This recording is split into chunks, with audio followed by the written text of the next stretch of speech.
नमस्ते सभी को। बुक स्वाध्याय सीरीज में न्यू एनर्जी के 12वें एपिसोड में आप सबका स्वागत। मुझे बहुत खुशी हो रही है कि यूनिवर्स के इंस्पिरेशन से बस एक माध्यम बन के आज हम यहाँ तक पहुँचे हैं। ये पुस्तक जिससे कनेक्ट होने में थोड़ा समय और बहुत अलग सी एक अंडरस्टैंडिंग लगती है, वो मैं मेरे खुद में बढ़ती हुई देख रही हूँ। मैं आशा करती हूँ कि आप भी ये पुस्तक के स्वाध्याय के साथ, इस पॉडकास्ट के साथ, इस पुस्तक की एनर्जी को, अंडरस्टैंडिंग को अच्छे से समझ पा रहे हो। तो चलिए आज का एपिसोड हम शुरू करते हैं, जो हमें सबसे पहले बताता है हमारे ओरिजिनल सिन या पहले पाप के बारे में। आपको पता है कि जब हम इस धरती पर आए थे तो भावनाएं और बदलाव हमारे अंदर पहले से नहीं था, वो हमारे अंदर यहाँ निर्माण हुआ है। जब हम एनर्जी टेम्पलेट्स लगा के डुअलिटी की एनर्जी को धरती पर लेके आए और स्पिरिट से हमारी चेतना को तोड़ा गया, ये सब कितना मुश्किल होगा, ये हम में से कोई भी, मतलब मायाजाल के इस तरफ और उस तरफ रहने वाले किसी को भी इसके बारे में कल्पना नहीं थी। यहाँ पर तैयारियां करने के बाद हमने धरती पर आकर अज्ञानता में मानव शरीर धारण करके आंखें खोली थी। हमसे स्पिरिट का संबंध जागृत अवस्था में ही टूट गया था। जब हमें पता चला कि स्पिरिट से हमारा संबंध टूट गया है, तब हमारे अंदर शर्म की भावना बढ़ गई। कोई गलती करने जैसी भावना थी ये भावना पहली बार आग की दीवार पार करते समय हुई थी। आपको याद होगा, जैक की कहानी बताते वक्त इस भावना के बारे में शुरू वाले एपिसोड्स में हमने इस पे बात किया है। धरती पर आने के बाद ये भावना और भी बढ़ गई। यही डुअलिटी का एक मुख्य लक्षण है। यही है जिसे हम ओरिजिनल सिन या पहला पाप कहते हैं, मतलब हमारे अंदर की अपराध भावना, जो इसीलिए पैदा हुई थी कि हमारा संबंध स्पिरिट से टूट गया था। तब से हम सब मानव इस भावना में, अपराध की भावना में रह गए हैं। हम जब से यहाँ धरती पर आए हैं, ऐसी हमारी मानव जन्म की आत्मा के ऊपर निर्माण हुई एनर्जी की छाप, इस छाप को शेम या शर्म ऐसा कहते हैं। तोबियास हमें आगे प्रज्ञात्मा और अंशात्मा के बारे में समझा रहा है। इसे वो हमेशा की तरह हमें कहानी के रूप में समझाने की कोशिश कर रहा है। धरती के ऊपर अनुभव पाने का विचार आत्मा को हुआ। अपने अंदर से एक अंश आत्मा को उसने पैदा किया, वो ही हम है। वो आत्मा हमारी प्रज्ञात्मा है। हमारी प्रज्ञात्मा के सामने 3 रास्ते होते हैं। एक सीधा रास्ता जो धरती पर आता है, जहाँ पे जीवन बहुत मुश्किल होता है। दाएं और बाएं तरफ जाने वाले 2 मार्ग दूसरी आयाम तक लेकर जाते हैं। वहाँ जन्म सुख से गुजरते हैं। हमें, मतलब अंशात्मा को जो पसंद आता है, वो रास्ता चुनकर हम जन्म ले सकते हैं। यहाँ किसी भी तरह की जबरदस्ती नहीं है। अभी इन जन्मों में डिफरेंस क्या है? भूलोक में बहुत कठिन नियम वाले मिलिट्री स्कूल की तरह रहना होता है। यहाँ पर गुजारा करना मुश्किल होता है, लेकिन उस मुश्किल का सामना अगर हम करें तो जितनी मुश्किल होगी उतना अनुभव और ज्ञान हम पाएंगे।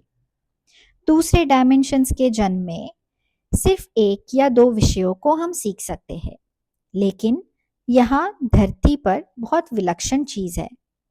हम जितने चाहिए उतना ज्ञान और अनुभव यहाँ पा सकते हैं। जब हम यहाँ आते हैं तो हमारी आत्मा अपने अंदर की शक्ति को छोड़कर धरती पर जन्म लेता है। कठोर शिक्षा करके ज्ञान को पाता है। प्रज्ञात्मा जो है वो धरती के लिए नहीं है। इसीलिए वे हमारी मदद नहीं कर सकते। इसलिए हमारा संघर्ष हमारे अकेले का ही है। हमारी समस्याओं का परिष्कार हमें ही ढूंढना होता है। इसीलिए कहते हैं कि जब आपको समस्या आती है तो स्पिरिट या मास्टर की सलाह और मदद मांगनी चाहिए। इसके बाद भी समाधान ना मिले तो उसका मतलब है कि समाधान कहीं और नहीं है, हमारे अंदर ही है। समाधान हमारे अंदर होने का मतलब है कि किसी की मदद के बिना हमारा रास्ता हमें खुद ढूंढना चाहिए, जिसके लिए हमारी शक्ति और युक्ति हमें खर्च करनी होगी। हमारा मन जितना मुश्किलों में तेज होता है उतना सुख में नहीं होता। ये बात तो बिल्कुल सही है कि जितनी मुश्किलें हमें मिलती है उतनी मुश्किलों में हम बहुत अलग तरीके से निखर के बाहर आते हैं। ऐसी सुख में चीज तो होती नहीं है ना?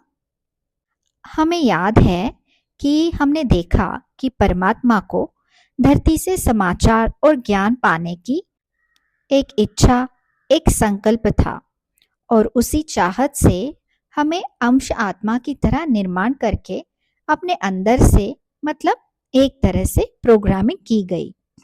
हम मतलब अंशात्मा उस संकल्प से ही पैदा हुए हैं। इसलिए धरती पर भेजने के संकल्प से निर्माण होने वाले हम उस आत्मा के अंदर सिर्फ टुकड़े हैं। इसलिए उसके हिसाब से हम व्यवहार करते हैं। इस तरह हमें मतलब अंशात्माओं को सब तरफ भेज के प्रज्ञात्मा एक जगह आराम से बैठ जाती है। हमारे द्वारा मिलने वाले समाचार को वो स्वीकार करती है, खुद का विकास करने की वो कोशिश करती है। उसका सारा ध्यान हम पर ही होता है। इस तरह बैठी हुई प्रज्ञात्मा को शरारती आत्मा या अति उत्साह वाली आत्मा आकर उसमें बाधा डालने का खतरा होता है। जब प्रज्ञात्मा का एकांत भंग होता है तब उसके और हमारे बीच में समाचार भेजने में रुकावट हो जाती है। अगर ऐसा हो तो हमें बहुत मुश्किल का सामना करना पड़ सकता है। ऐसा ना हो इसीलिए सब प्रज्ञात्माएं एक जगह करोड़ों की तादाद में साथ रहते हैं। हर प्रज्ञात्मा का गोल ऐसा एनर्जी क्षेत्र होता है। इस तरह एनर्जी को ओढ़ने की वजह से प्रज्ञात्मा शरारती आत्माओं को नहीं दिखता। एनर्जी के पुटिका में जाने जैसा एकदम से, जैसे एनर्जी से घिरी हुई प्रज्ञात्मा और वो एनर्जी एक तरह से प्रज्ञात्मा के अराउंड पहारा देती रहती है। कई लाखों एंजल्स भी बहुत सावधानी से इसकी देखभाल करते हुए यहाँ पर रहने वाली एनर्जी को बचाते रहते हैं। इसका मतलब यहाँ के वातावरण की एनर्जी ऐसी होती है कि उसकी वजह से प्रज्ञात्मा को कुछ भी तकलीफ ना हो। इस तरह से वे एंजल्स उनकी देखरेख करते रहते हैं। आगे थोड़ा सा मल्टी डायमेंशनैलिटी एग्जिस्टेंस के बारे में हमें लेखिका बता रही है। वो कहती है कि आत्मा का प्रधान लक्षण है ज्ञान का अधिग्रहण करना। तो जब हम धरती पर जन्म लेते हैं अंशात्मा के रूप में, तब हमारी प्रज्ञात्मा अपने अंदर से और दो अंश आत्माओं को दो दिशा में भेज देती है। तो वो दो अंशात्माएं हमारे साथ ही पैदा होती है और दूसरे डायमेंशन में और दूसरी आवृत्ति में अपने जीवन को व्यतीत करती है। धरती के ऊपर भ्रम में जीने वाले प्रयाण को पूरा करने तक प्रज्ञात्मा हमारा प्रेम और सब्र से इंतजार करती रहती है। इंतजार करने पर उसे चिढ़ नहीं होती, क्योंकि हमारे विकास होने के कार्यक्रम में प्रज्ञात्मा भी भाग ले रही है ना? प्रज्ञात्मा और हम मतलब अंशात्मा, इन दोनों को कनेक्ट करने वाली चीज है सिल्वर कॉर्ड। हम एक दूसरे से सिल्वर कॉर्ड की वजह से लिंक्ड है और इसी से हमने जमा किया हुआ समाचार प्रज्ञात्मा को मिलते रहता है। हमारी प्रज्ञात्मा एक जगह बैठकर खामोशी में हमें देखते हुए हमें मदद करने की बहुत कोशिश करती रहती है। लेकिन हम चुनाव की स्वेच्छा रखने वाले हमारे संस्कारों की वजह से उसकी बातों को कुछ कभी कभी नज़रअंदाज जैसा कर देते हैं। हमारी अंतरात्मा की आवाज के रूप में जो भी व्यक्त हो रहा है उसका मुंह हम जबरदस्ती बंद कर देते हैं। असल में हमारी प्रज्ञात्मा हमारे लिए प्रयास करना कभी कम नहीं करती। अज्ञान में हम जैसी हमारी मर्जी उस तरह जीते रहते हैं। धरती पर रिश्ते, नाते, प्यार और मोह के कर्म के अंदर फंसते रहते हैं। डुअलिटी का अध्ययन करते समय ऐसा समझिए कि ये सब तो एक तरह से जरूरी ही है। जब हमारे बस में ना होने वाली परिस्थिति का सामना हमें करना पड़ता है तब हम समझते हैं कि हम पर मुश्किल आई है और हमारी मदद करने वाला कोई भी नहीं है। लेकिन अंतरात्मा जो बोलने की कोशिश कर रहा है वो सुनने के लिए हम कितनी बार तैयार होते हैं। जो आदतें हमने बनाई हैं उस प्रकार हमारे विचार हमारी अंतरात्मा को जबरदस्ती कल्पना करके तात्कालिक अहंकार को तृप्त करती रहती है। लेकिन जब उन विचारों की वजह से आने वाले नतीजों का अनुभव करना पड़ता है तब हम तड़प उठते हैं। मानव जन्म लेना श्राप की तरह मानते हैं। हमारे धर्म में भी मानव जन्म को श्राप की तरह ही बताया गया है। लेकिन सच तो ये है कि मानव जन्म कोई श्राप नहीं है, ना ही कोई पाप है। ये तो हमने खुद से स्वीकार किया गया हुआ गौरव है। ये हमारे गर्व का कारण है। आज के दिन इस धरती पर जितने लोग हैं वे सब जब धरती पैदा हुई तब से रहने वाले लोग नहीं हैं। धरती में जान डालने वाले कुछ लोग हैं। यहाँ सब कुछ निर्माण होने के बाद आने वाले कुछ लोग हैं और कई सारे लोगों से आकर यहाँ जन्म लेने वाले भी लोग हैं। तो एक तरह से 1,05,00,000 वर्षों से धरती पर तरह तरह से बहुत लोग जन्म लेते हुए आए हैं। इस तरह से हमें प्रज्ञात्मा और अंशात्मा के बारे में बताते हुए लेखिका आगे हमें हमारे डीएनए के बारे में, उसमें बसे हुए डर के बारे में बता रही है। चलिए इसे जानते हैं। हमारा डीएनए जो कि 12 स्ट्रैंड से बना हुआ है, लेकिन इसमें से हमें सिर्फ 2 दिखाई देते हैं। बाकी 10 स्ट्रैंड्स जो है वो हमें बिल्कुल दिखाई नहीं देते हैं। साइंटिस्ट भी सिर्फ 2 स्ट्रैंड्स का ही डीएनए है ऐसे मानते हैं। डीएनए के हर एक स्ट्रैंड में मानव से जुड़े हुए लक्षण होने वाले डुअलिटी के मूल सूत्र है और इसी मूल सूत्र का नाम डर है। इस डर ने हमको सीमित बना दिया है और ये डर हमारे डीएनए की स्ट्रैंड्स के पूरी तरह से अंदर चला गया है। कुछ भी करने के लिए डर, कुछ भी पाने के लिए डर। किसी ने कुछ बोला तो डर, किसी को कुछ बोलने का डर। डर सब लोगों में समान रूप से होता है, लेकिन कुछ में बाहर ज़्यादा दिखता है और कुछ में कम। बहुत कष्ट उठाकर और हमारे अंदर के ज्ञान को बढ़ाकर हम इस डर को दूर कर सकते हैं। लेकिन विलन की तरह वो हमारी अंदर से वापस हमें घेर भी लेता है और ये चक्र चलते रहता है।